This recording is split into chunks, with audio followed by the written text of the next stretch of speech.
Assalamualaikum warahmatullahi wabarakatuh. Alhamdulillahirabbil alamin, nahmadu wa nasta'inu wa nastaghfiru ala Rasulillah wa ala alihi wa man tabi'ahum bi ihsan ila yaumil qiyamah. Asyhadu an la ilaha illallah wahdahu la syarikalah wa asyhadu anna Muhammadan abduhu wa rasuluhu la nabiyya wa rasula ba'dah. Ittaqullaha haqqa tuqatih wa la tamutunna illa wa antum muslimun.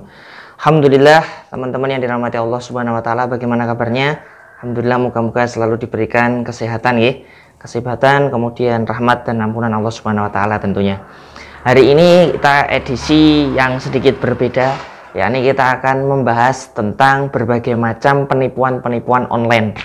Jadi kenapa kok kita bahas ini? Kemarin habis beberapa kali dalam satu bulan ini ada 2-3 kali saya hampir kena. Ini hampir kena ini berarti belum kena ya, mau kena tapi nggak kena. Alhamdulillah atas izin Allah Subhanahu wa taala. Dan ini teman saya juga mengalami hal serupa, bahkan ada yang sampai sudah kena. Jadi ketika sudah kena nggak cuma ribuan atau ratusan ribu sampai jutaan. Nanti kita ceritakan. Nah, teman-teman yang dirahmati Allah Subhanahu wa taala, jadi dalil tidak boleh menipu di dalam Al-Qur'an ini ada di dalam Quran ini. Wailul lil mutaffifin. Maka di sini ketika ada dalil yang melarang untuk menipu, maka kita harus mengingatkan orang-orang yang seperti itu dan mengingatkan orang-orang agar tidak tertipu. Nah, teman-teman yang dirahmati Allah Subhanahu wa taala, penipuan online yang pertama itu kasusnya dari saya sendiri waktu itu ketika mau ke hajatan teman mantenan di Kulon Progo. Itu tiba-tiba itu ada yang menggunakan foto DP guru saya, gambarnya guru saya SMA. Kemudian itu tahu-tahu WA saya, karena saya nggak bawa, dia tak suruh istri, jadi nilpon. Ternyata nilpon itu cuma habis diangkat ditutup lagi, modelnya diangkat ditutup lagi. Kemudian saya buka, di ketika itu sudah selesai sampai di tempat teman saya nikahan, saya buka, ternyata tulisannya itu guru saya itu minta pulsa sekitar 200.000 ya. Ini minta pulsa 200.000. Padahal saya pertama memang nggak nyimpen nomornya guru saya, jadi cuma gambar DP guru SMA saya, kemudian tidak ada taksif namanya, jadi cuma nomor aja seperti itu. Saya waktu itu nggak curiga karena mungkin karena saya suka balas FB-nya guru saya ya, jadi saya nggak curiga. Jadi guru saya minta, tetapi tetap saya konfirmasi dan untuk tetap tak suruh transfer dulu karena mintanya besar 200.000, bahkan sampai minta 500.000, tapi saya nggak bisa, bisanya cuma 200.000. Singkat cerita, orang ini tuh transfer ke saya, jadi ada bukti transfernya, Masya Allah. Jadi ada bukti transfernya. Waktu itu kan minta nomor rekening saya, jadi saya kasih nomor rekening saya karena saya minta untuk ditransfer, kemudian ditransfer dan ada bukti rekeningnya. Kemudian saya cek, kok belum sampai. Saya waktu itu masih belum curiga karena memang kalau di bank itu kalau hari tertentu ya, misalnya Sabtu atau apa itu kadang nyampainya itu hari Senin. Nah, saya masih maklum lah kayak gitu. Tapi kemudian atas izin Allah itu saya waktu itu pesen chip, jadi ada namanya chip ya, chip itu saya ikut jualan pulsa. Jadi saya karena saldonya habis, saya minta teman saya dulu, minta dikirim 500.000. Ketika dikirim 500.000 itu HP saya itu tinggal 4%, atas izin Allah itu tinggal 4%. Dan saya buruan WA ke yang ngaku katanya guru saya, mohon maaf ini HP saya tinggal 4%, nanti kalau nggak nyandak mohon maaf. Singkat cerita, beneran mau saya kirim pulsanya itu sudah mati dulu. Mau saya kirim pulsanya ternyata mati dulu. Jadi ketika mati dulu ya sudah, jadi jam 4, kemudian saya pulang jam 6. Saya kemudian buka HP lagi. Ketika saya buka HP lagi, itu kata-katanya sudah nggak enak. Kok ngene ki guru, nggak mungkin guru saya kok mengatakan kata-kata seperti ini, nggak usah tak sebutkan ya, pokoknya kata-katanya nggak enak. Sampai misuh-misui, bilang huk dan lain sebagainya. Ini nggak mungkin guru saya. Akhirnya betul tak cek di FB guru saya, ternyata benar. Guru saya itu FB-nya sedang dihack. Jadi ternyata, dan guru saya sudah nyampaikan nanti kalau ada yang mengataskan atas nomor ini kemudian menghubungi nggak usah ditanggapi. Ternyata benar tak cocokkan, benar orang ini. Dan teman-teman yang dirahmati Allah Subhanahu wa taala, waktu itu sebenarnya saya memang masih tak lama-lama kan nggak mau kirim, tak lihat bukti transfernya. Ternyata memang sekarang modelnya itu meskipun diberikan struk transfer itu ternyata bisa dibikin. Jadi rekeningnya sama, kemudian ada bukti transfernya namanya nama saya dan lain sebagainya. Itu pakai aplikasi bisa dibikin. Jadi bukti transfer plus bank-banknya juga. Jadi misalnya bank apa gitu ya, itu bukti transfernya itu bisa dibikin sama penipu zaman now sekarang ini ya. Masya Allah. Itu yang pertama. Jadi hati-hati. Alhamdulillah atas izin Allah HP saya mati, jadi saya nggak jadi transfer ke guru saya. Ya nanti bahasanya itu bahasa minta pulsa. Sekarang udah, kalau dulu kan bahasanya mama kirim pulsa, papa kecelakaan di jalan tolong ini. Sekarang bahasanya beda. Jadi modelnya itu, dan ini waktu itu saya cuma minta 200.000, di transfernya 500.000. Jadi ditulisannya itu 500.000 loh. Ya 500.000. Ini sudah aneh, bagi saya sudah aneh. Jadi anehnya itu nggak kenal, tulisannya tahu-tahu kok guru saya minta pulsa, tergesa-gesa mintanya atas alasan apapun, tergesa-gesa mintanya suruh cepet, dan kata-katanya nanti di akhir nggak enak. Jadi pertamanya halus, yang kedua nggak enak. Yakin kalau menjenengan video call dia nggak mau. Jadi biasanya video call dimatikan dengan alasan apapun, masih nggak mau video call, nanti di video call ya. Beneran gurunya nggak. Dan biasanya ini nyasar ke orang-orang yang mungkin berpengaruh ya, kayak guru, kemudian mungkin dosen atau pengusaha yang sukses dan lain sebagainya. Nanti pakai DP-nya aja, di crop, masukkan ke HP-nya, lalu buat minta-minta kayak gitu. Jadi hati-hati.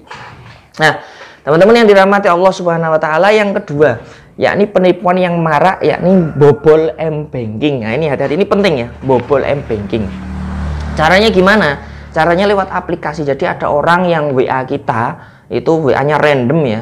Itu kemudian intinya gimana caranya biar nanti kita itu download aplikasi itu di HP atau di WA, diklik aplikasi, klik APK. Bahasanya kalau dulu APK, kalau sekarang berkembang dengan kuesioner, disuruh ngisi kuesioner, kemudian berkembang dengan model download apa seperti itu, yang kemudian kita tadinya itu diarahkan untuk gimana-gimana, nggak taunya kita harus suruh mejet itu. Hati-hati, ketika aplikasi itu sudah dipejet, itu aplikasi itu akan ngehack HP kita. Yang terjadi apa? Yang diambil itu password OTP kita, password OTP dari M-banking kita. Kalau itu sudah didapatkan, maka mereka akan dengan mudah untuk membobol ATM kita. Nah, caranya gimana? Kemarin teman saya habis kena.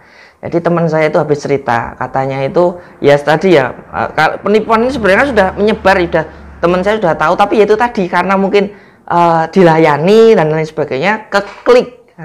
Jadi entah modelnya APK atau dan lain sebagainya itu keklik, dan akhirnya betul HP-nya kehack. Salah satunya dia nggak bisa menggunakan itu, tetapi masih bisa terima SMS, dan ternyata di SMS-nya itu karena dia pakainya pasca bayar, itu Masya Allah saldonya itu kena limit sampai 400.000, diambil 200.000, diambil 200.000, dan itu informasinya ada di HP-nya teman saya, padahal teman saya nggak pakai, nggak ngambil. Tapi alhamdulillahnya limit teman saya itu cuma 500.000 sebulan jatahnya dari kantor. Jadi karena dari kantor pasca bayar dapat limit maksimal 500.000, itu 200.000 betul-betul diambil sama kehack tadi. Itu baru pulsa pasca bayar. Akhirnya teman saya alhamdulillah ngurus di hari itu juga. Ada temennya yang di bank lain itu dia WA-an. Akhirnya singkat cerita, Mas langsung diblokir aja, nomornya dihanguskan dan lain sebagainya, suruh diblokir dulu M-bankingnya dan lain sebagainya. Akhirnya teman saya ngurus di bank, blokir, lalu ngurus di kartunya waktu itu di Telkomsel ya, ngurus di Telkomsel, kemudian disarankan untuk dihanguskan, nggak cuma diblokir, dihanguskan biar nggak disalahgunakan, karena khawatirnya nanti nggak nyedot. Dan teman saya karena panik, kata teman yang di bank suruh ngetransfer ke tempat yang lain. Jadi langsung transfer ke satu tempat nggak bisa, mungkin terlalu banyak ya, maka ditransfer ke tempat lain, terus ke teman-temannya, nggak kepikiran ke istrinya malah, kata teman saya. Jadi ditransferkan ke saudara-saudaranya, ke teman-temannya, untuk kemudian jaga duitnya itu biar nggak dikuras lah, kasarnya seperti itu. Dan sampai teman saya itu HP-nya itu ganti, karena takutnya emailnya, kan HP itu ada emailnya ya, nanti dimanfaatkan, sampai ganti HP, sampai seperti itu. Jadi hati-hati ya, intinya jangan kita gampang klik aplikasi, gampang ngisi kuesioner dengan orang yang tidak kita kenal. Nek koncone ade kuliahan ya ora apa-apa, nek ora dikenal tiba-tiba suruh ngisi kuesioner nggak usah, atau download apapun itu ya. Yang ketiga teman-teman, penipuan model ketiga ini adalah penipuan model transfer. Nah, jadi transfer dulu ini ciri khasnya ini biasanya harga murah. Jadi transfer harga murah. Jadi patokannya ini ada orang jual kok harganya itu terlalu murah. Misalnya second-an ya, kita nggak bicara baru loh, tapi next baru ke second ya setengahnya. Ini second, ini harganya setengahnya.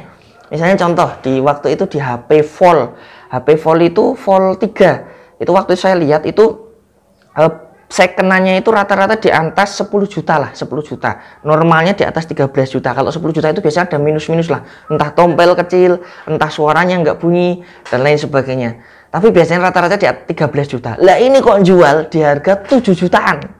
Nah, saya penasaran nih, cari-cari HP ku rada yang full kan terus hitam sama bergaris ya, kulik-kulik lah.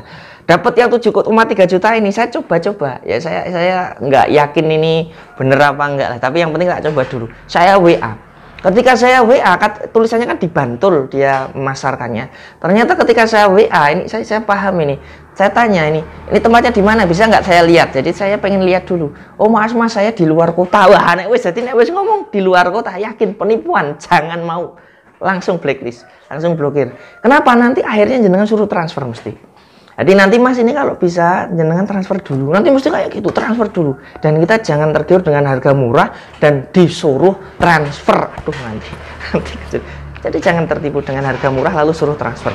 Mending kalau bisa kalau berkas dan lain sebagainya, jenengan lihat barangnya. Kecuali kalau transfer di model-model yang sudah rekber ya, kayak Shopee, Tokopedia atau yang lain, yang lain sebagainya, sudah ada mekanismenya. Nek barangnya palsu atau rusak, duitnya nggak langsung ke sana, bisa dikembalikan dengan diurus dulu. Saya pernah ngurus kayak gitu, baliknya 2 minggu.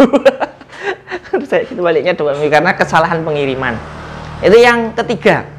Kemudian yang keempat, ternyata banyak ya. Yang keempat ini modelnya, ini waktu itu saya ingin beli tabung gas ya.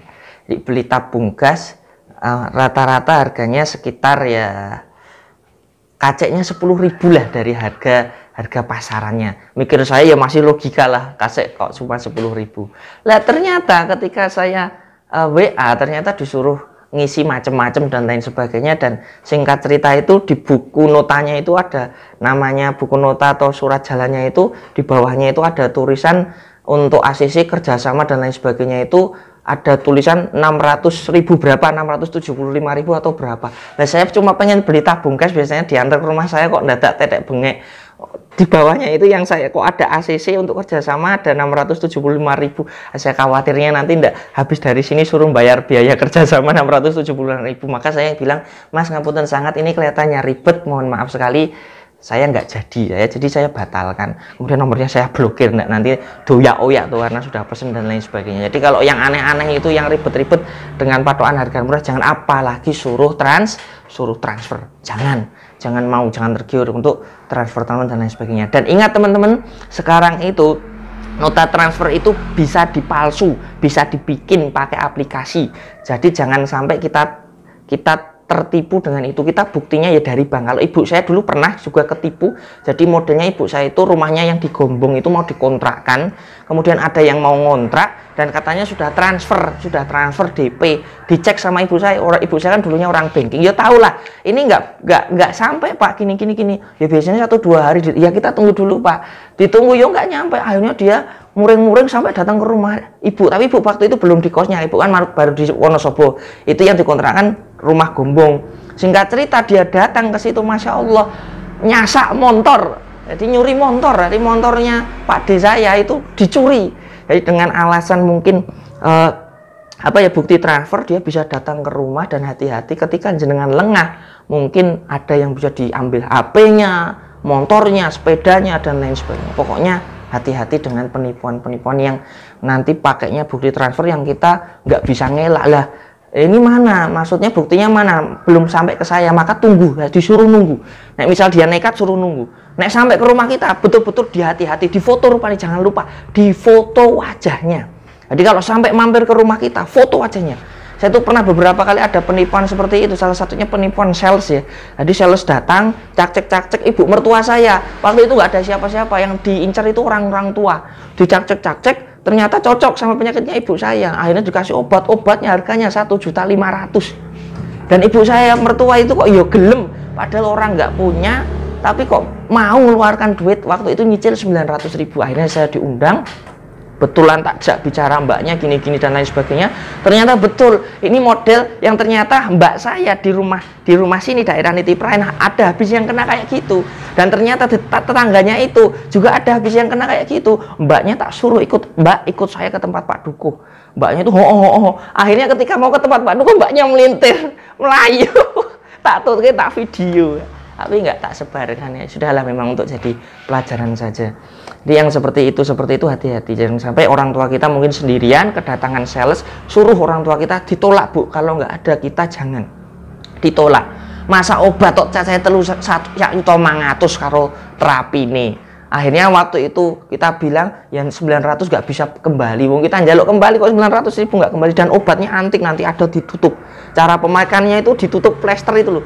Ternyata itu obatnya itu nggak sesuai dengan penyakitnya ibu saya. Ibu saya kena asam lambung, itu obatnya nggak cocok dengan ibu saya, bahkan kontradiksi dengan asam lambung. Bisa jadi malah penyakit, dan saya nggak nyuruh ibu saya untuk minum. Wes 900.000 untuk pelajaran.